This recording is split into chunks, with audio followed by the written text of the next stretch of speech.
আরে অবস্থা আর ভালো থাকে রে। আসসালামু আলাইকুম। ওয়ালাইকুম আসসালাম। কি অবস্থা, কিরকম আছেন? আরে অবস্থা আর ভালো থাকে রে বাবা, মরবে মানুষ আর কত ভালো থাকে। কি অবস্থা, কি সমস্যা? পাগলের মতো ঘুরে বেড়াচ্ছেন। দুঃখের কথা কি বলবো রে বাবা, আল্লাহ একটা ছেলে দিছিল লেখাপড়া করাইয়া, তাকে ইটালি পাঠাইলাম। সেই ইটালির থেকে লক্ষ লক্ষ টাকা কামাই করে, অথচ আজ বাপের খবর রাখে না।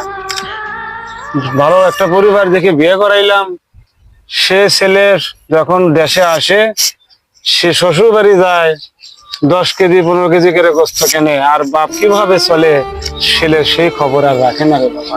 কত ভালো থাকবো। কি করবেন, দুনিয়াটাই তো এই।